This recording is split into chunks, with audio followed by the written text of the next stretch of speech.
चलने दीजिए, हो गया इसका ले।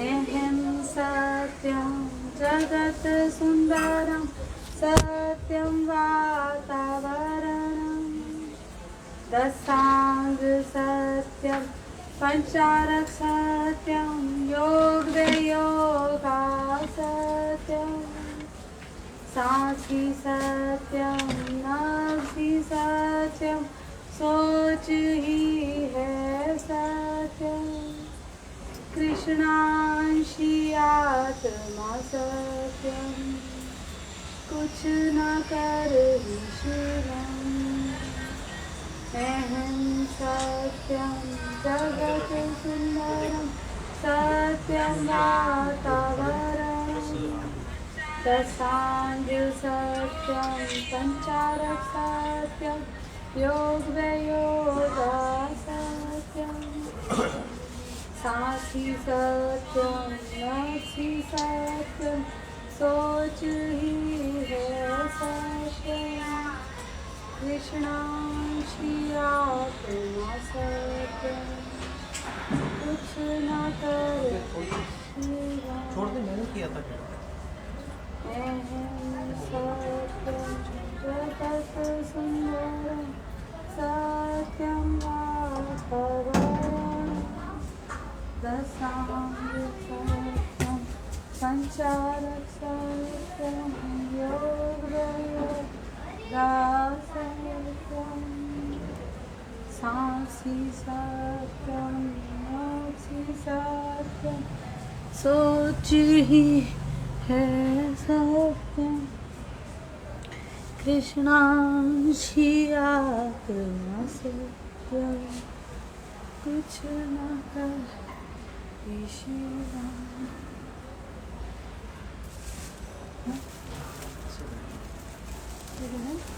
ऐसे ही अच्छा, श्री शिव भगवान को प्रणाम।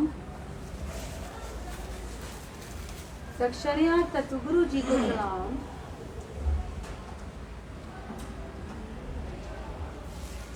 निष्ठा इस देवी को प्रणाम।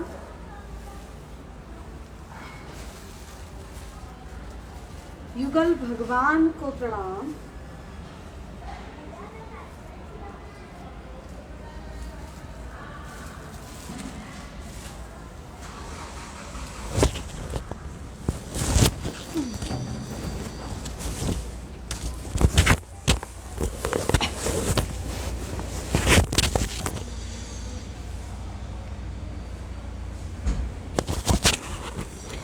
प्रणाम।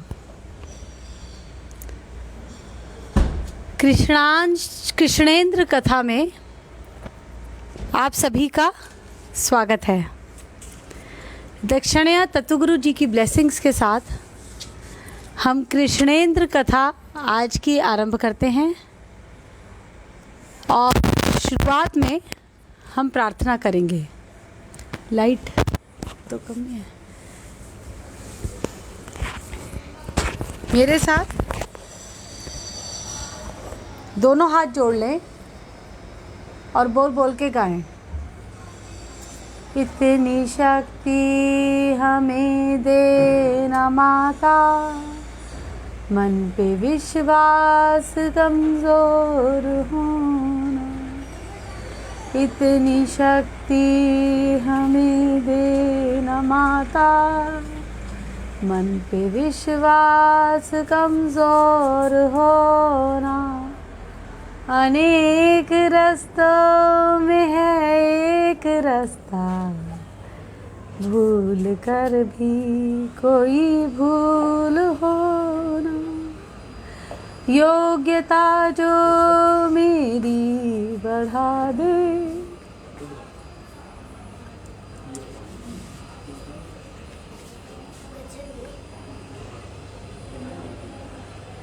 योग्यता जो मेरी बढ़ा दे,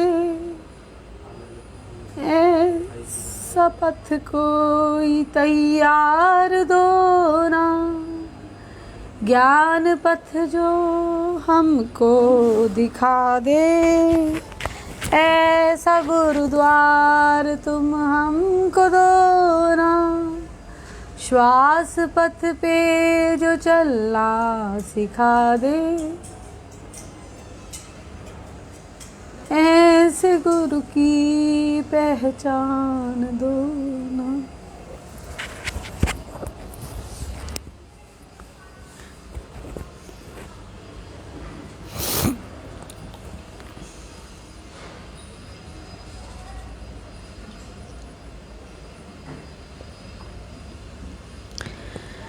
ये प्रार्थना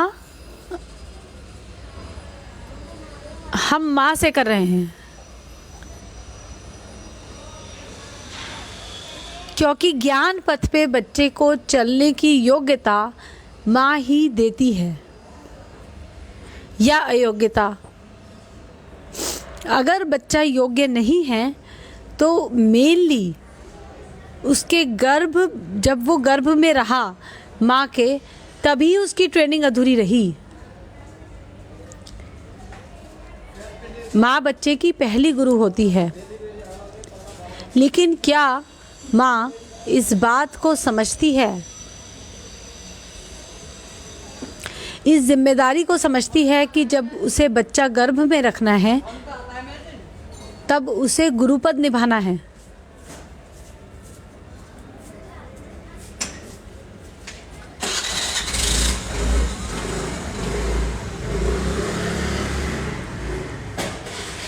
बच्चे को वो जो भी कुछ सिखा रही है वो उसके साथ सारी उम्र चलेगा बच्चे के, लेकिन क्या माँ को पता है कि उसे क्या नहीं सिखाना और क्या सिखाना है और कैसे?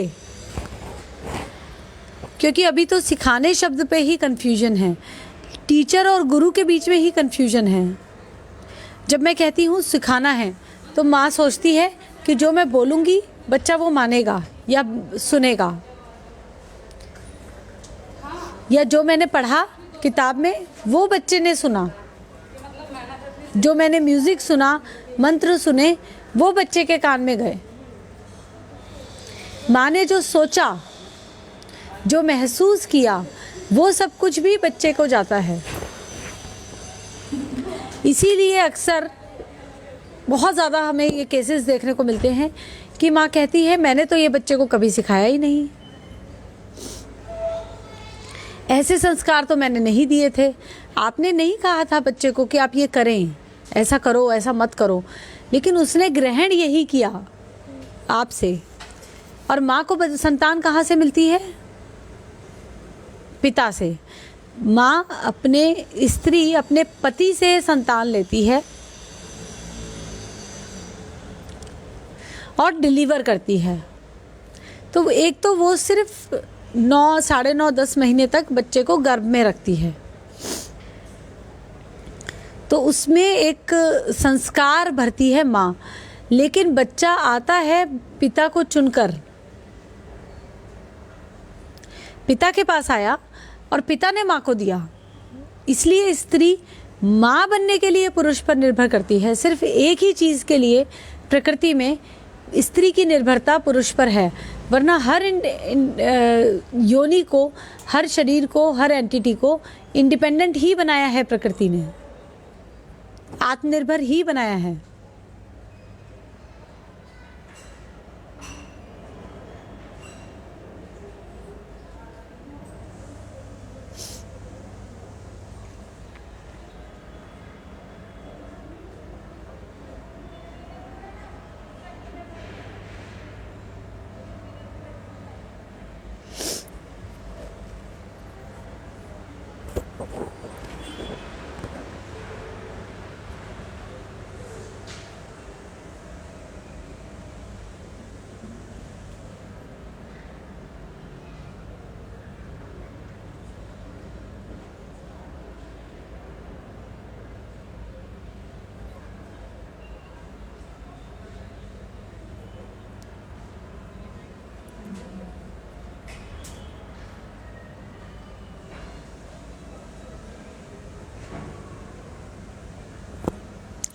हर योनि को आत्मनिर्भर बनाया है, लेकिन माँ बनने के लिए स्त्री पुरुष से पे निर्भर है। लेकिन वो दान होता है जो पुरुष स्त्री को माँ बनने के लिए दान देता है।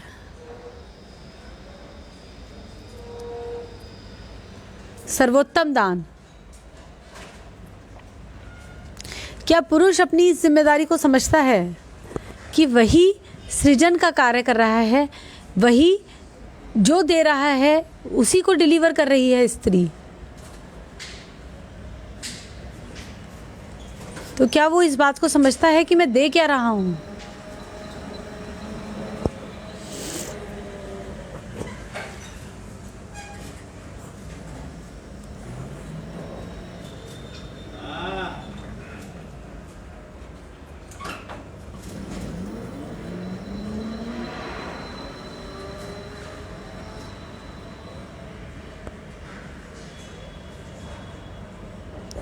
और इसी वजह से सोसाइटी में अनरेस्ट, जिसे हम कहते हैं कन्फ्यूजन, वो बढ़ता चला गया।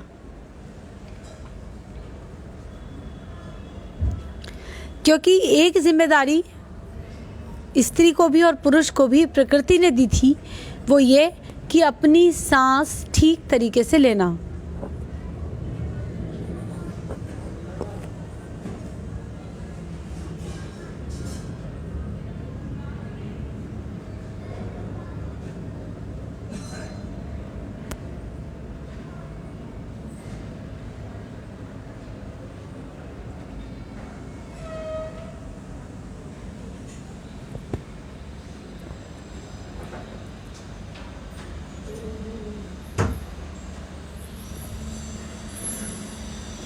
ये जिम्मेदारी प्रकृति के द्वारा दी गई थी कि तुम्हें सांस ठीक से लेनी है। एक ही नौकरी थी आपकी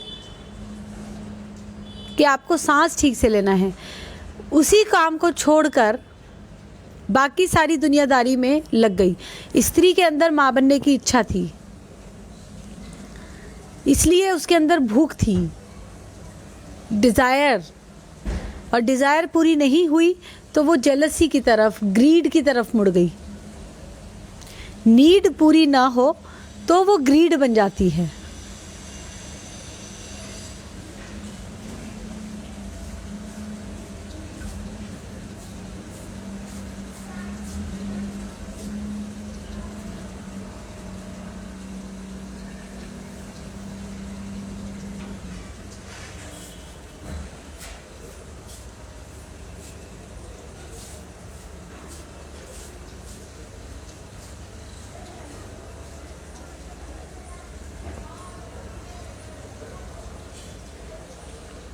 पर अपनी नीड को समझना प्रकृति ने अपनी जिम्मेदारी दी है। वो कैसे कर सकते हैं हम? हमने कहा कि माँ सिखाती है बच्चे को। अगर माँ ने नहीं सिखाया बच्चे को तो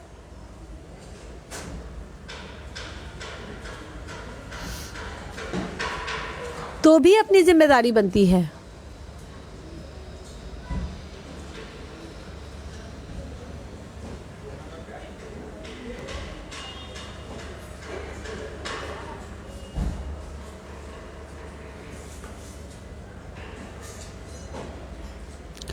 क्योंकि वेद आकाश तत्व पर लिखे गए थे ओरिजिनली।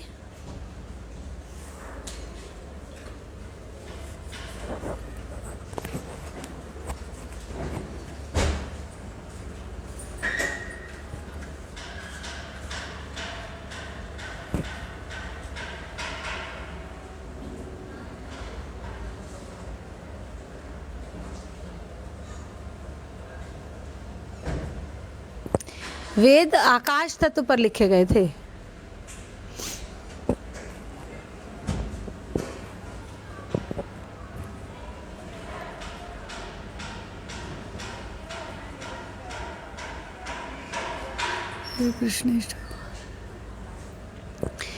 आकाश तत्व का मतलब आसमान नहीं है। मैंने कई बार कहती हूँ, हमें तत्वों को समझना होगा। अभी जो हम देख पाते हैं इन आँखों से, वो कंपाउंड्स होते हैं, मॉलिक्यूल्स नहीं। वो कई तत्वों से मिलकर एक प्रोडक्ट बनता है। जैसे आपने एक पानी के ग्लास में पानी भरा, तो आप उसको जल तत्व नहीं कहेंगे। वो 5 तत्वों से मिलकर या उससे ज़्यादा तत्वों से मिलकर बना हुआ एक प्रोडक्ट है, जिसमें जल तत्व मेन है, लेकिन उसके अलावा उसमें पृथ्वी तत्व भी है, उसमें वायु तत्व भी है, उसमें अग्नि भी है, उसमें आकाश भी है। और ये तो 5 फिजिकल तत्वों के बारे में हम सुनते हैं, जानते हैं, लेकिन इसके अलावा भी तत्व होते हैं। कुल मिला के जीवित प्राणी में 24 मॉलिक्यूल्स होते हैं। आज अन्यानी सभ्यता के तहत 24 मॉलिक्यूलर दिवस मनाया जा रहा है।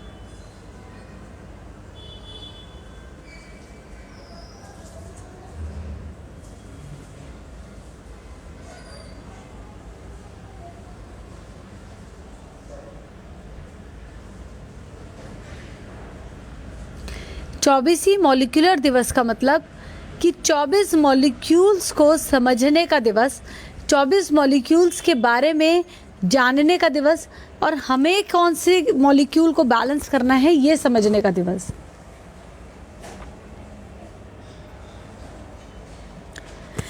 अलग अलग फेजेस में लाइफ के हम अलग अलग तरह की समस्याओं को फेस करते हैं, झेलते हैं।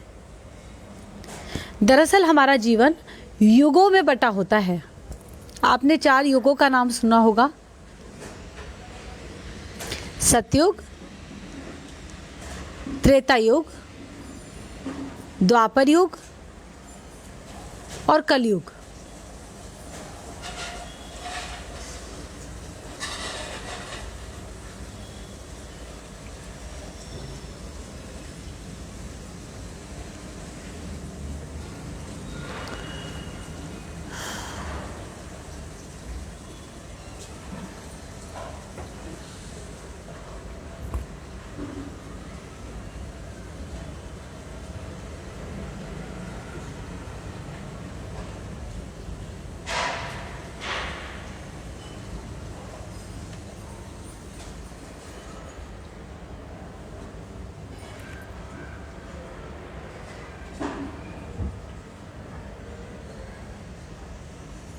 चार युग होते हैं।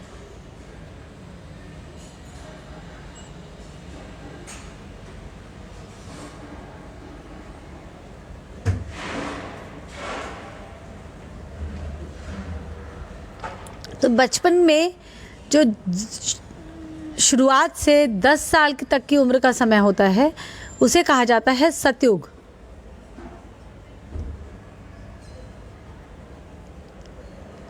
टोटल एंजॉयमेंट का युग।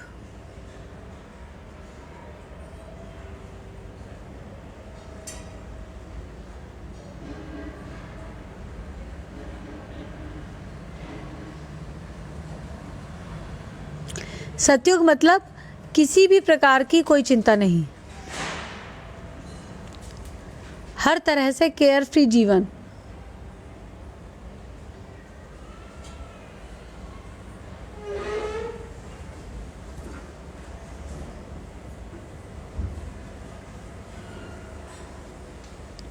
उसके बाद 10वें साल से ही आता है त्रेता युग। त्रेता युग यानी कि राम जैसा जीवन, राम के जीवन, क्योंकि सतयुग शंकर जी जैसा जीवन,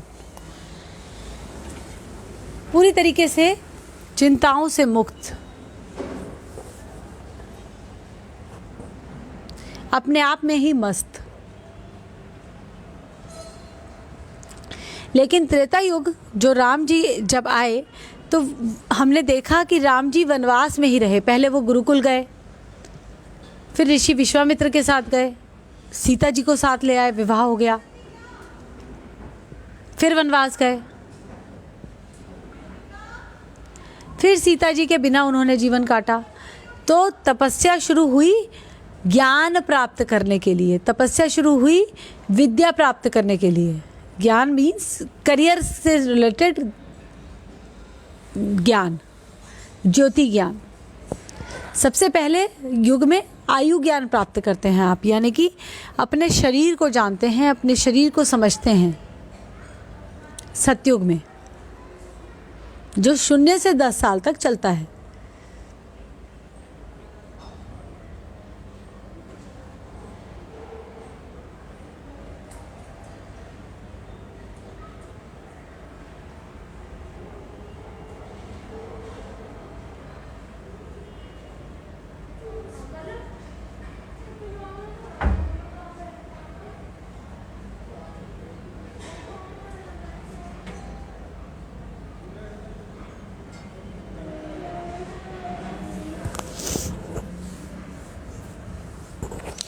लेकिन उसके बाद आता है त्रेता युग, और तब ज्योति ज्ञान यानी कि करियर के संबंध में ज्ञान प्राप्त करने का समय होता है।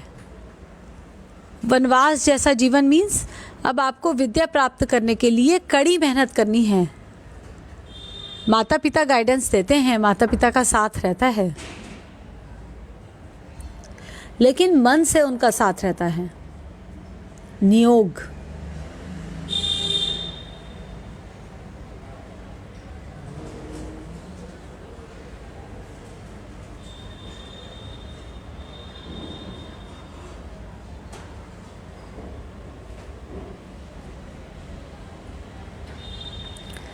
और उसके बाद 20वें वर्ष से 30वें वर्ष तक आता है द्वापर युग, जो महाभारत काल का युग था। उसमें परिवार मुख्य है, कुटुंब भी जुड़ जाता है साथ में, बच्चा विवाह करता है।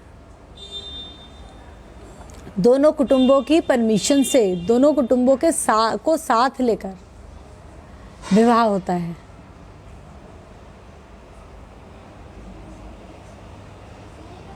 तो वो महाभारत जैसा पीरियड है, उसमें भी लर्निंग है, सीखना है।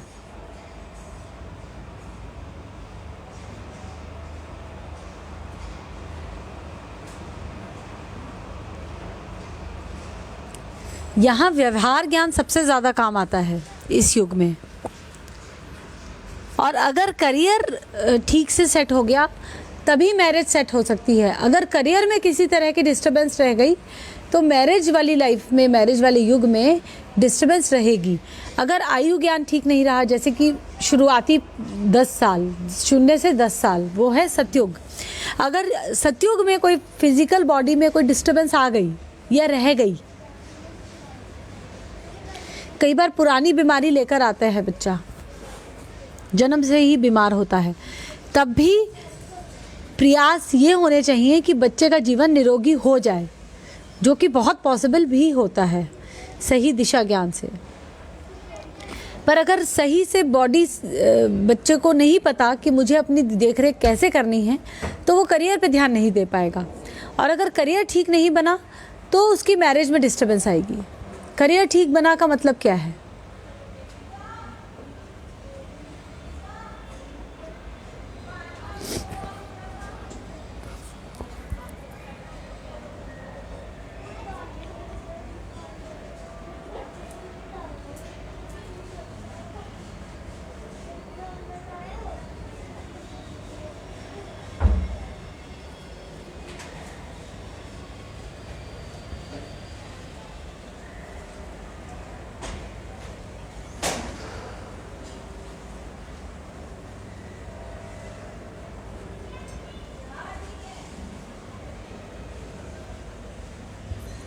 करियर ठीक नहीं बना का मतलब या तो फाइनेंशियल डिस्टर्बेंस है, जितना काम आप कर रहे हैं आपको लगता है कि आपको उतना पेमेंट नहीं मिलता, उतनी अर्निंग नहीं है जितनी आपकी इच्छा है, जितनी आप चाहते हैं, या आपको काम करने में मन नहीं लगता, या आप काम करते तो हैं लेकिन फियर ऑफ फेलियर रहता है, यानी कि आपको डर बना रहता है कि मैं फेल ना हो जाऊं। तो ये सब करियर के डिस्टर्बेंसेस हैं और ये इन्फेक्शन है करियर में।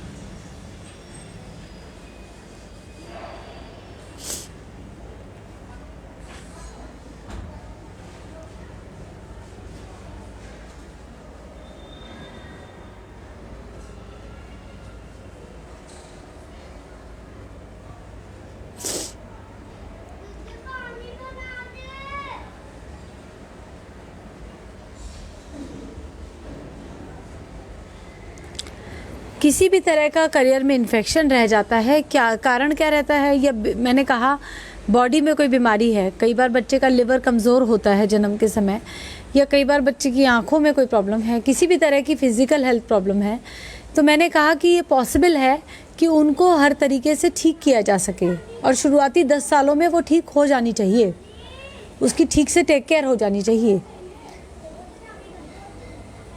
अगर आपने ध्यान नहीं दिया शुरुआत के 10 सालों में, तो बाद में करियर में प्रॉब्लम आती है, क्योंकि बच्चे का मन नहीं लगेगा काम करने में, या उसकी क्षमता नहीं रहेगी, उसका स्टेमिना ही बिल्डअप नहीं होगा, तो जिसकी वजह से करियर में डिस्टर्बेंस रहती है, और फाइनली मैरिज में डिस्टर्बेंस रहती है, मैरिड लाइफ में डिस्टर्बेंस रहती है।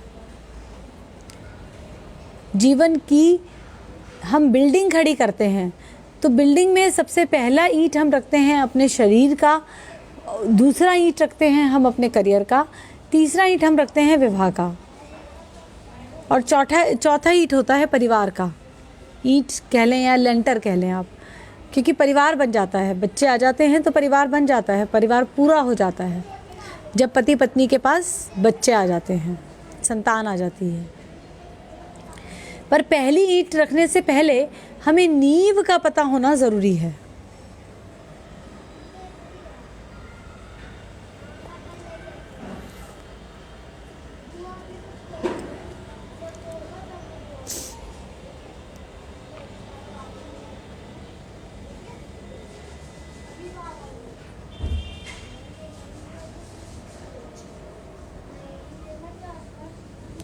हमें ये पता होना चाहिए कि नींव क्या है, और नींव अपने साथ बच्चा बंद मुट्ठी में लेकर आता है। Foundation of life.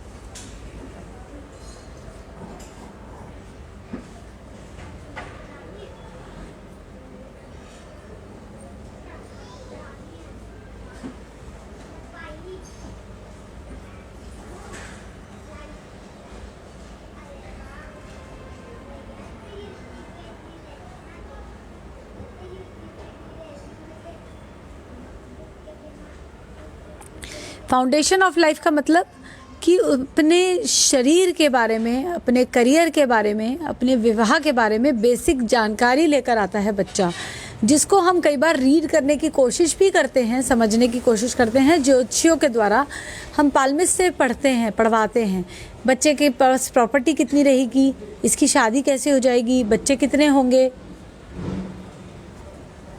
स्वास्थ्य कैसा रहेगा, कुंडली बनाकर भी लोग पढ़ते हैं। ये फाउंडेशन को ही रीड करने के तरीके हैं, लेकिन इसमें एक्यूरेसी ना होने की वजह से अब इन टेक्नोलॉजीज़ पर फेथ बहुत कम हो गया है, और इन पे अगर फेथ करें तो कई बार नुकसान होने का चांस भी रहता है, क्योंकि ये टेक्नोलॉजीज़ ये बता देती हैं कि ये संभावनाएं हैं, पर वो एग्जैक्टली ये नहीं बता पाती कि अभी आप अपने प्रेजेंट में क्या करें। मान लीजिए संभावना है कि बच्चे की स्वास्थ्य डिस्टर्ब्ड रहेगा, उसकी कुंडली में है या उसके हाथ में है, तो अभी आप क्या करेंगे? दुखी होंगे या पैसे जोड़ेंगे कि कल को स्वास्थ्य में दिक्कत आएगी तो इलाज के लिए पैसे हों? ये मिसिंग था अभी तक कि करना क्या है, हम प्रेजेंट में क्या कर सकते हैं, फ्यूचर के बारे में जानने की कोशिश करते रहते थे। जो भी टेक्नोलॉजीज़ अवेलेबल थी उनको डिस्टॉर्ट करके सिर्फ भविष्य पढ़ने के लिए उन्हें इस्तेमाल किया जाने लगा। मुहूर्त गणना और मुहूर्त को कैसे इस्तेमाल करना है बेस्ट तरीके से, ये गायब हो गया।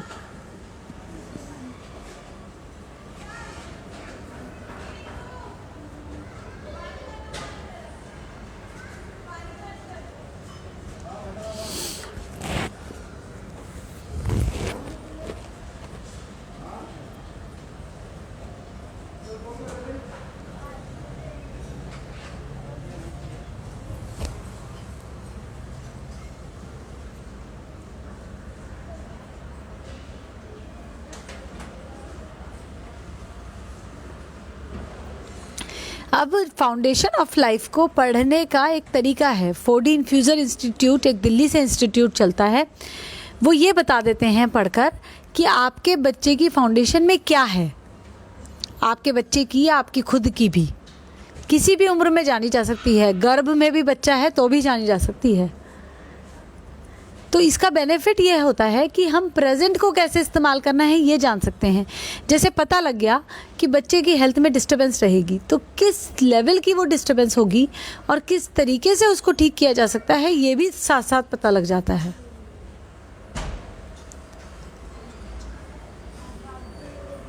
क्योंकि वो मॉलिक्यूल्स में स्टडी करते हैं, बीज एनालाइज करते हैं कि बीज क्या है, बीज की कैरेक्टरिस्टिक्स क्या है, क्योंकि जैसा बीज होगा वैसा ही पौधा आएगा।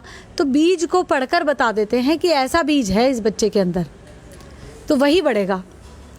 आपको सिर्फ काट छांट करनी है, आप बीज नहीं बदल सकते, फाउंडेशन बदल नहीं सकते आप बच्चे की। अगर उसकी काट छांट नहीं की गई, यानी कि कल्टीवेट बच्चे का बीज ठीक से नहीं किया गया, तो समस्याएं आती हैं, जैसे कि हेल्थ में प्रॉब्लम्स रहेंगी। क्यों? क्योंकि जो डाइट आप बच्चे को देंगे या जो रूटीन आप बच्चे का फॉलो करवाएंगे, जो योगा या एरोबिक्स या जो भी स्पोर्ट्स आप बच्चे को कराएंगे, उसमें हो सकता है कि बच्चे को वो सूट ना करे। लेकिन अगर आपने समझ लिया कि बच्चे का बीज ऐसा है, इसकी हेल्थ के लिए ये नहीं करना है, ये इसको सूट नहीं करेगा, तो आप केयरफुल रहेंगे, प्रिकॉशंस लेंगे, तो आपको समस्या आएगी ही नहीं। परहेज़ का मतलब सिर्फ डाइट में परहेज़ नहीं होता, जीवन के हर एक एस्पेक्ट में आपको परहेज़ रखना है। जो आपको सूटेबल नहीं है आपके लिए, उसके आप रिजेक्ट करें। जो भी आपको सूट नहीं करता उसको रिजेक्ट कर दें।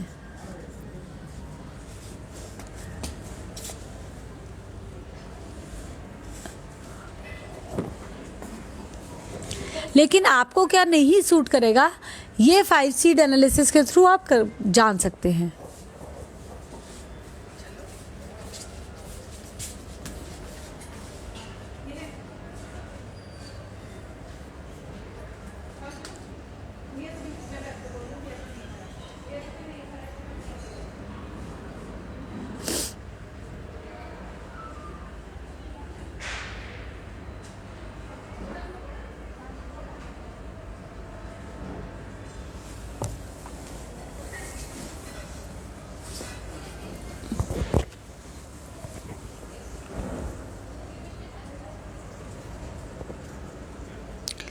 तो सबसे पहले आयु ज्ञान यानी कि सतयुग में ये समझना है कि बॉडी के लिए क्या नहीं सूटेबल और क्या सूटेबल है, उसी के अकॉर्डिंग बच्चे की फिज़िकल हेल्थ की देखरेख करनी है। उसको वैसी ही एक्सरसाइजेस करानी है, वैसी ही उसको स्पोर्ट्स कराने हैं, वैसी ही डाइट देनी है, जिससे कि उसकी हेल्थ पूरी तरीके से ठीक हो। मेंटल हेल्थ भी मैं इंक्लूड कर रही हूँ इसमें इमोशनल हेल्थ भी है। सिर्फ फिज़िकल हेल्थ की बात नहीं हो रही है कि कोई बीमारी नहीं है तो बच्चा हेल्दी है। हर तरीके से बच्चा स्वस्थ है, उसका मन लगता है अपने काम में, उसका मन करता है लोगों से बात करने का, अपने फैमिली रिलेटिव से वो इंटरेक्ट करता है, उसका कॉन्फिडेंस बिल्डअप है, डिस्टर्ब नहीं है, डिस्टॉर्टेड नहीं है, उसमें जेलसी एक लिमिट से ज़्यादा नहीं है, उसमें ग्रीड बहुत ज़्यादा नहीं है। तब वो तैयार होता है विद्या प्राप्त करने के लिए, यानी कि करियर की तैयारी के लिए, त्रेता युग में आने के लिए। त्रेता युग में तो हर बच्चा आएगा, 11वें साल में तो हर बच्चा आएगा, 10वां साल तो बच्चे का हर सबका आएगा। जैसे कहते ही हैं कि एडल्टहुड सबका आता है, 18वां साल सबका आता है, लेकिन हर कोई तैयार नहीं होता एडल्टहुड के लिए। तो हम 18 की बात नहीं कर रहे, हम शुरुआत से 0 से बात कर रहे हैं, क्योंकि जब तक बिल्डिंग नीचे की ठीक नहीं बनी, टेढ़ी बन गई, तो उसके ऊपर तो टेढ़ी ही बनेगी, वो गिरेगी ही, कोलैप्स ही करेगी। कोलैप्स करना क्या होता है? जैसे ऐसी बीमारी लग जाना जो कभी ठीक नहीं हो सकती बॉडी में, या डिवोर्स हो जाना, ये बिल्डिंग कोलैप्स होने के एग्जाम्पल्स हैं। पूरी तरीके से गिर जाती है बिल्डिंग, क्योंकि प्राणी का कॉन्फिडेंस इतना डिस्टर्ब हो जाता है ऐसी परेशानी आने से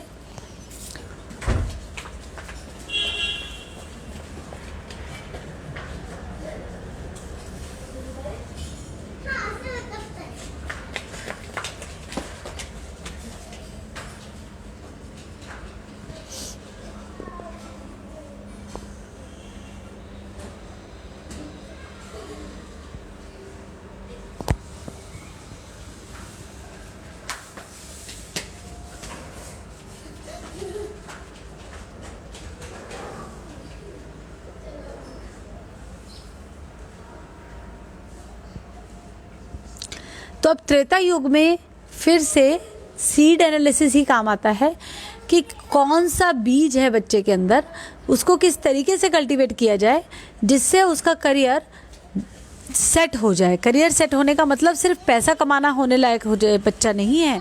करियर सेट का मतलब कि वो ऐसा काम करे जो उसका मन लगे उस काम में, वो कभी फेल ना हो उस काम में, यानी कि उसकी योग्यताएं नेचुरल एबिलिटीज़ के अकॉर्डिंग हो, और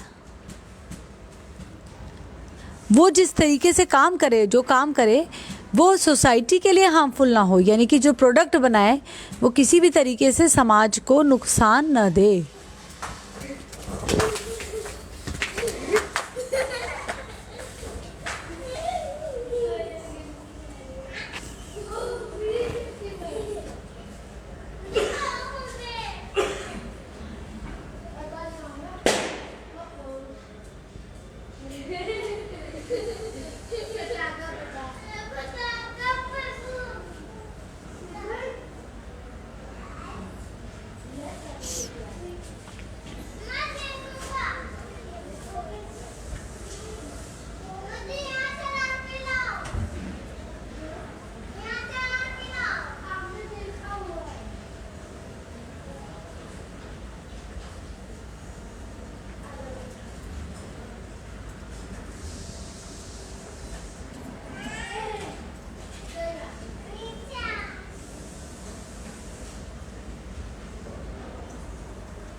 उसके बाद जब करियर हर तरीके से बनाना आ जाता है, मीन्स अपनी रोज़ी रोटी कमा रहे हैं, उस काम में मन लग रहा है, किसी तरह का डर नहीं है कि हम फेल ना हो जाएं, हमें नौकरी से ना निकाल दें, और जो काम कर रहे हैं उससे सोसाइटी को बेनिफिट है, तो बीमारी नहीं आएंगी।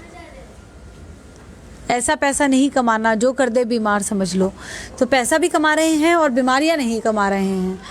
तब द्वापर युग में जाने के लिए बच्चा तैयार होता है। द्वापर युग में एंटर करने का मतलब विवाह की तैयारी।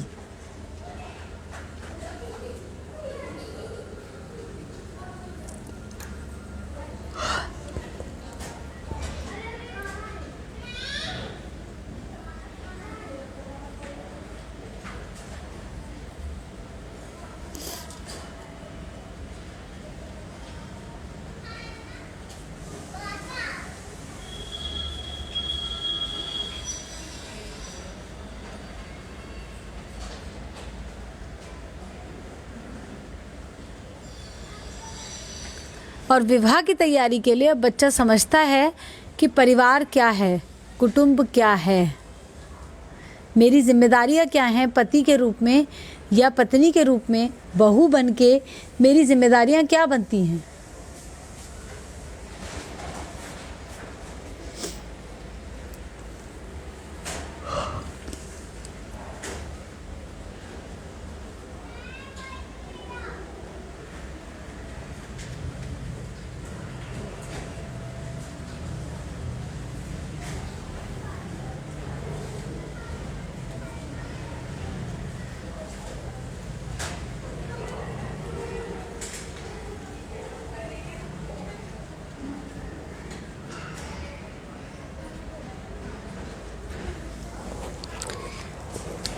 और ये स्पेशली करियर वाले समय और विवाह वाला जो पीरियड है, इन पीरियड्स में सबसे इम्पॉर्टेंट है दशांग चक्र को ठीक चलाना। उसके अलावा 24 मॉलिक्यूल्स को ठीक रखना तो ज़रूरी है ही है, लेकिन इसमें दशांग चक्र को एक्टिवेट करके आप अपने बहुत सारी प्रॉब्लम्स को दूर कर सकते हैं। हालांकि दशांश चक्र, दशांग चक्र और ट्रिपल सी चक्र या पुरुषों में ट्री चक्र, ये 3 चक्र हैं मेनली जो चलाने हैं, उन्हें एक्टिवेटेड रखना है 24 मॉलिक्यूल्स की बैलेंसिंग के लिए। तो इसी में से एक दशांग चक्र, जिसके बारे में मैं ये पोयम गा रही हूँ अभी। मेरा दशांग चक्र। मैंने दशांग चक्र चलाया, मेरा रोम रोम मुस्काया। मैंने दशांग चक्र चलाया, मेरा रोम रोम मुस्काया। मेरे रोम रोम में इसने मेरा राम राम को जगाया, मेरे रोम रोम में इसने मेरे राम राम को जगाया। मैंने दसांग चक्र चलाया, मेरा रोम रोम मुस्काया। राम राम को इसने मेरे रोम रोम में जगाया, राम राम को इसने मेरे रोम रोम में जगाया। मैंने दसांग चक्र चलाया, मेरा रोम रोम मुस्काया। दसांग चक्र ने कृष्ण जगाया, मेरे दिल को जिसने नचाया। दसांग चक्र ने कृष्ण जगाया, मेरे दिल को जिसने नचाया। मैंने दसांग चक्र चलाया, जिसने मेरे दिल को नचाया। मैंने दसांग चक्र चलाया, मेरा रोम रोम मुस्काया। दसांग चक्र ने शिव को जगाया, मेरा मस्तक होश में आया। दसांग चक्र ने शिव को जगाया, मेरा मस्तक होश में आया। मैंने दसांग चक्र चलाया, मेरा प्रत्येक रोम मुस्काया। मेरा मस्तक होश में आया, चक्र को फिर शीश नवाया। मैंने दसांग चक्र चलाया, मेरा रोम रोम मुस्काया। मैंने दसांग चक्र चलाया, कृष्णांश हवा संग आया। मैंने दसांग चक्र चलाया, कृष्णांश हवा संग आया। निरोगी होने लगी मेरी काया, रोम रोम में राम समाया। निरोगी होने लगी मेरी काया, रोम रोम में राम समाया। मैंने दसांग चक्र चलाया, मेरा रोम रोम मुस्काया। कृष्णांश ने भीतर जाकर मेरा नाभि चक्र चलाया। कृष्णांश ने भीतर जाकर मेरा नाभि चक्र जगाया। परिवार को जिसने फिर निष्ठा का पाठ पढ़ाया। परिवार को जिसने फिर निष्ठा का पाठ पढ़ाया। मैंने दसांग चक्र चलाया, मेरा रोम रोम मुस्काया।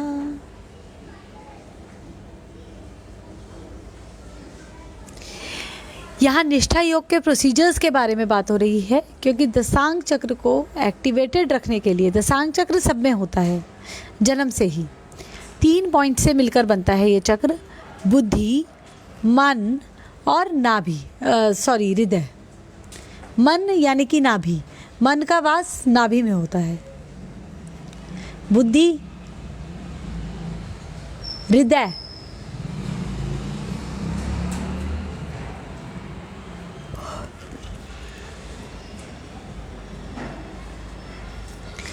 बुद्धि, हृदय और नाभि।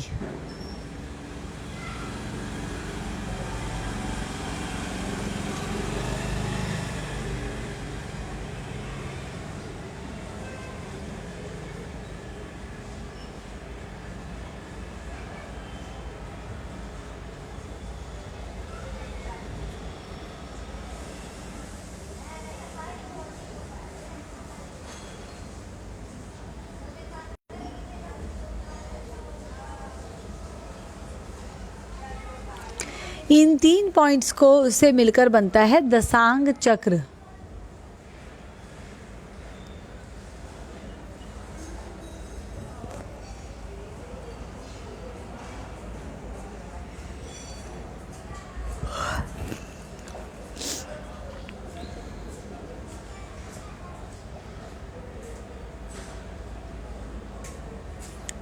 और जितना दशांग चक्र एक्टिवेटेड रहेगा उतना ही आपको जो आप डिसाइड करते हैं उसको करने में आसानी रहेगी, समझ में आएगा कि आपको क्या नहीं करना चाहिए और क्या करना चाहिए, यानी कि अपने लिए दिशा समझ आएगी और उसको आप इम्प्लीमेंट कर पाएंगे। आपको एनर्जी की कमी नहीं होगी, मन लगेगा आपका जीवन में, काम में। तो ये जो दशांग चक्र को चलाने की प्रैक्टिस है, जिसको हम निष्ठा योग कहते हैं, ये प्रैक्टिस बच्चे को 9वें या 10वें साल से शुरू करानी ज़रूरी होती है। उसके बाद ही बच्चा विद्या प्राप्त करने के योग्य बन पाता है।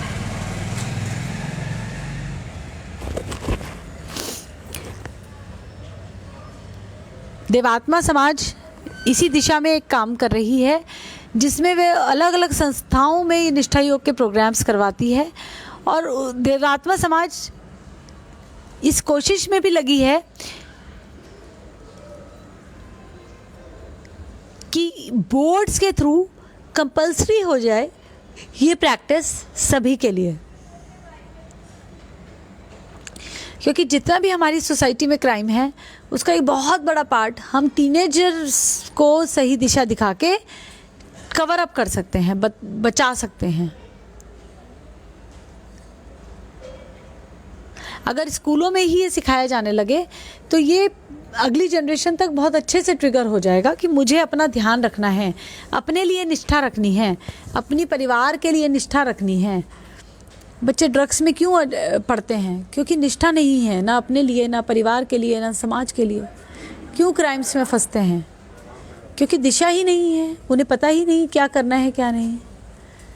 किसी ने बेवकूफ़ बनाया, बन गए।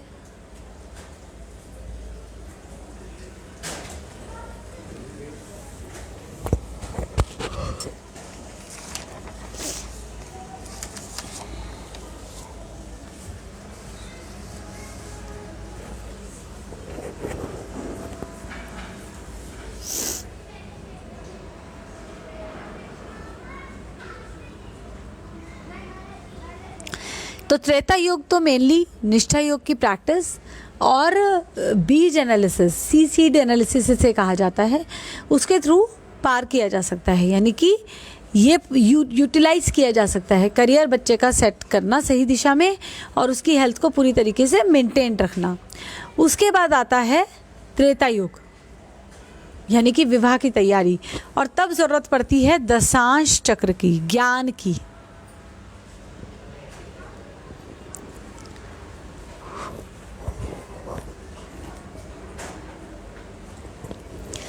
ज्ञान की कमी दशांश चक्र के एक्टिवेशन से पूरी होती है, और दशांश चक्र को एक्टिवेट करने के लिए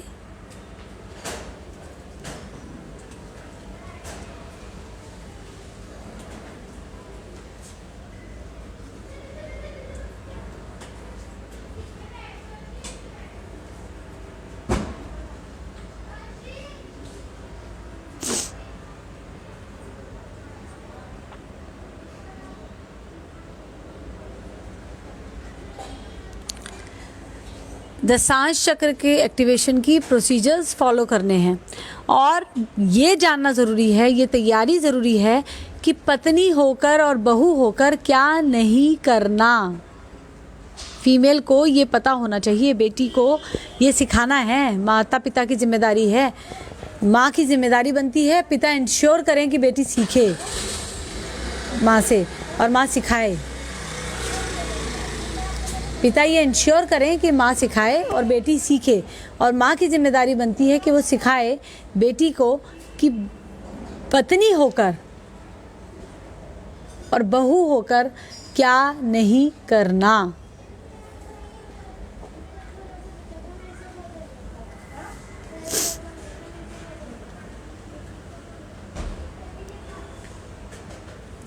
इसी तरह से बेटे को पति होकर क्या नहीं करना ये सीखना बहुत इम्पॉर्टेंट है, क्योंकि बाकी रिलेशंस तो फिर भी चल जाते हैं, पर एज अ पति आप परिवार बना रहे हैं, पुरुष वो अगर विवाह करने जाता है तो उससे पहले उसे पता होना चाहिए कि उसको पति होकर उसकी जिम्मेदारियां क्या है। सिर्फ बहू ले आऊँगा या बहू के साथ रहूँगा ये काफ़ी नहीं है। पत्नी ले आए और उसके साथ रहने लग गए,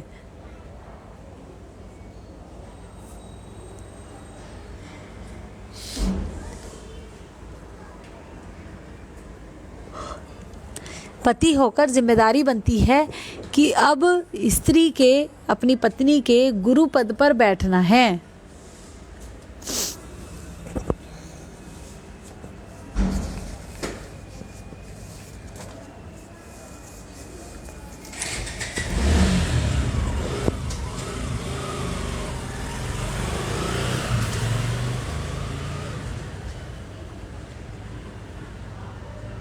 और कन्या को भी पता होना चाहिए कि पति ही उसके गुरु हैं, तो उन्हें ही गुरु स्वीकार करे जिनसे उसका विवाह हो, और विवाह करने से पहले ये समझ ले कि इनको गुरु स्वीकार करना है। अगर उसको लगता है कि वो इनको गुरु स्वीकार नहीं कर पाएगी तो विवाह बिल्कुल ना करे।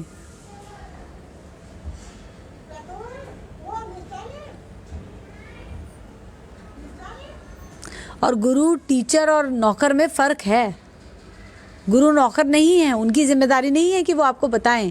उनकी जिम्मेदारी ये है कि अगर आप पूछती हैं या आपकी योग्यता इतनी आ जाती है तब वो आपको दें, लेकिन आपकी योग्यता आप बढ़ाएंगी। कृष्ण पूर्ण अवतार थे, जाना पड़ा विद्याधाम। कृष्ण पूर्ण अवतार था, जाना पड़ा विद्याधाम। कुछल बोलो योग्यता बढ़ा, आप मिलेगा ज्ञान कबीरा, आप मिलेगा ज्ञान। ये कुछल दोहों से मैंने दोहा लिया है। उसमें बताया गया कि श्री कृष्ण को भी विद्या प्राप्त करने के लिए गुरु के दरबार जाना पड़ा, लेकिन कलयुग में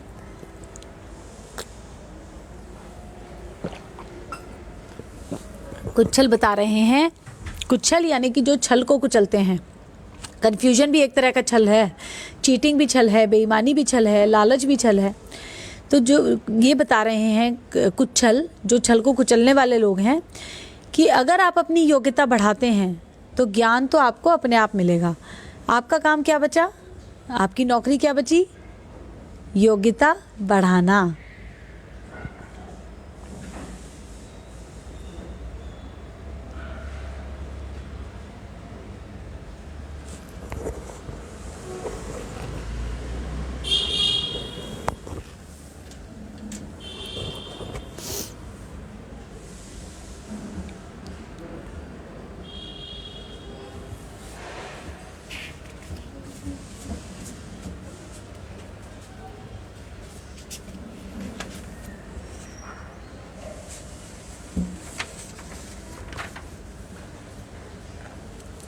अभी है पोयम गाएंगे हम, नर नारी। क्या टाइम हुआ है?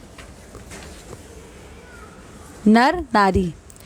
शिक्षा को विद्या में बदलो, जीवन का फिर अर्थ समझ लो।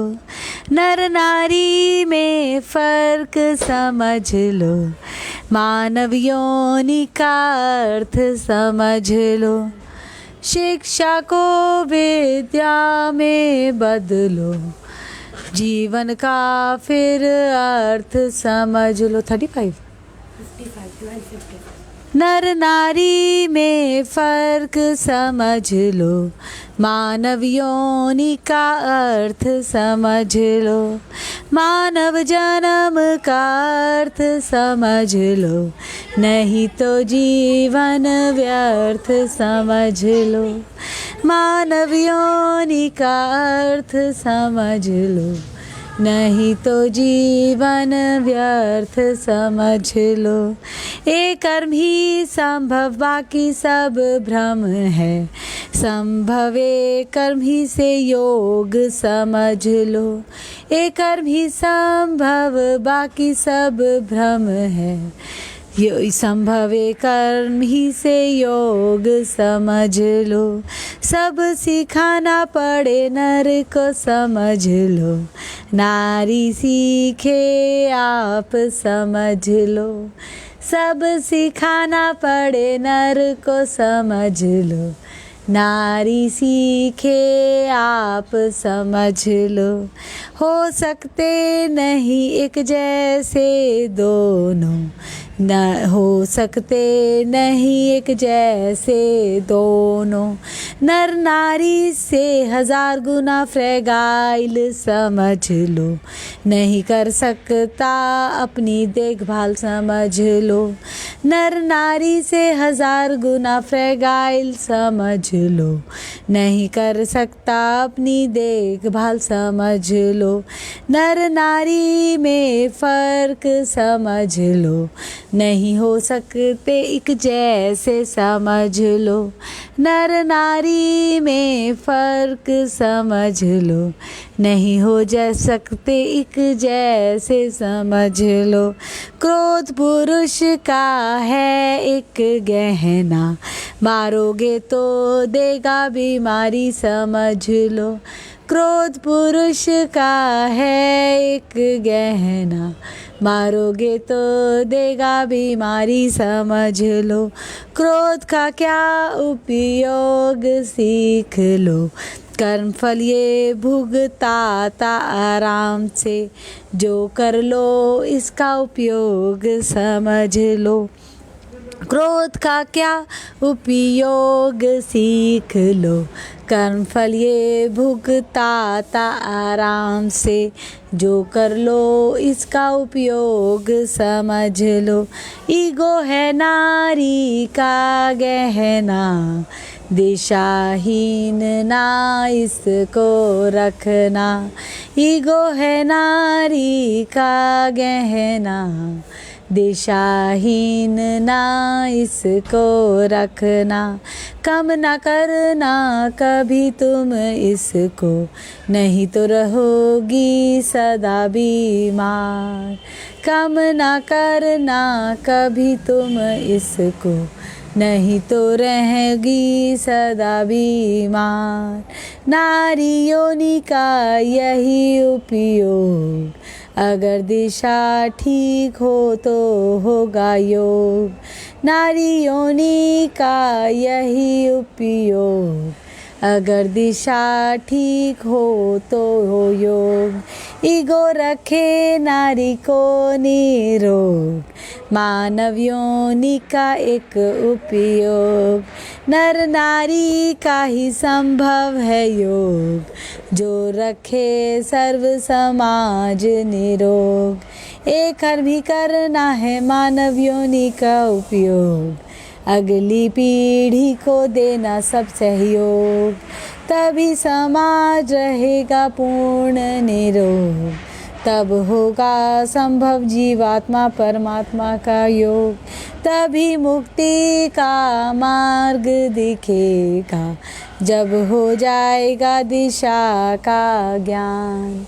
जब हो जाएगा दिशा का ज्ञान, तभी मुक्ति का मार्ग दिखेगा, जब हो जाएगा दिशा का ज्ञान। श्वास योग की प्रैक्टिस, एक कर्म ही संभव। एक ही कर्म यानी कि अपनी सांस ठीक तरीके से लेना। शुरू करते हैं श्वास योग की प्रैक्टिस। धीरे धीरे सांस भरेंगे और सांस छोड़ेंगे।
आपने समझा मैं क्या कर रही थी? मैं अपने हाथ को धीरे धीरे ऊपर ले जा रही थी और नीचे ला रही थी, और मैं अपने हाथ के साथ ही अपनी सांस को चला रही थी, जिससे कि मेरी सांस धीरे धीरे चलने लगे। और ये मैं प्रैक्टिस करती हूँ बैठ के 8-10 मिनट। इसको श्वास योग कहते हैं। इसमें हमें थोड़ा सा केयर रखना है कि सांस को खींचते नहीं बिल्कुल भी, या शरीर पे जोर नहीं देते सांस लेते समय, सांस फूले ना, मुझे ये ध्यान रखना होता है। और अगर जब मैं 8-10 मिनट ये प्रैक्टिस करती हूँ, तो जब मैं नहीं भी ध्यान दे रही हूँ अपनी सांस पे, तब भी उसका बेनिफिट मुझे मिलता है, क्योंकि सांस तो हम हर समय लेते हैं। अपने सांस लेने के तरीके को ही हम ठीक कर लेते हैं, जिससे बहुत सारी बीमारियां हमारी अपने आप ठीक होने लगती हैं, कम होने लगती हैं, और बहुत सारी परेशानियों से हम बचने लगते हैं। ये पहला स्टेप है। अगर हम अपनी लाइफ को बेटर करना चाहते हैं किसी भी तरीके से, तो ये श्वास योग पहला स्टेप है कि इतना तो कम से कम हम करना शुरू करें कि अपनी सांस तो हम ठीक से लें, अपना प्रेजेंट तो हम ठीक करें, क्योंकि हमारा प्रेजेंट, हमारी ये प्रेजेंट सांस ही है। अभी जो मैंने 2 सांसें ली वो मेरा पास्ट हो चुकी हैं। अब मैं उन्हें बदल नहीं सकती, लेकिन और भविष्य में मुझे कितनी सांसें आएगी कि नहीं आएगी मुझे नहीं पता। पर इस समय आप जो सांस ले रहे हैं, इस क्षण जो आपका प्रेजेंट है, उसको आप अगर ठीक से लेना शुरू कर दें, तो आपकी लाइफ की बहुत सारी सफरिंग्स कम हो सकती हैं, हुई हैं, करोड़ों लोगों की हुई हैं। जिसको भी पता लग जाता है श्वास योग के बारे में, वो धीरे धीरे प्रैक्टिस करना शुरू कर देता है या कर देती है, तो उसका बेनिफिट उसकी लाइफ में होने लगता है। तो आइए अब कृष्णांश आरती गा के आज का ये सेशन समाप्त करेंगे। आत्मा वो ही तो रथ है जिस पे मन होता है सवार, तन वही तो नाव है, बुद्धि जिसकी है पतवार, मन है गठर कर्म फलों का, समय से पैदा होता विचार, बुद्धि फिर दिशा दिखाए, नाव को जैसे चाहे नचाए, नाव भंवर में ना फंस जाए, इतना तो कर लो इस बार, तुम गटर जो हो लाई, उसको तो कम कर लो इस बार। पैदा हुआ जब बंद थी मुट्ठी, जाऊं जब खुल रहे ना हाथ, जो लाई हूँ खर्च है करने, बढ़े ना माँ तुम देना साथ, दुआ तेरी बस यही अपेक्षित, दिशाहीन ना हो जाए जीवन, श्वासों में निपटे ये गठर, बचे ना रह जाएं इस बार, आत्मा वो ही तो रथ है जिस पे मन होता है सवार। बोलो कृष्णांश भगवान की जय, दक्षिण तत्व गुरु जी की जय, कृष्णेश भगवान की जय, और श्री शिव भगवान की जय, कुच्छल गनु की जय, और मेरे गुरु शुक्राचार्य अश्विनी जी की जय, युगल भगवान की जय।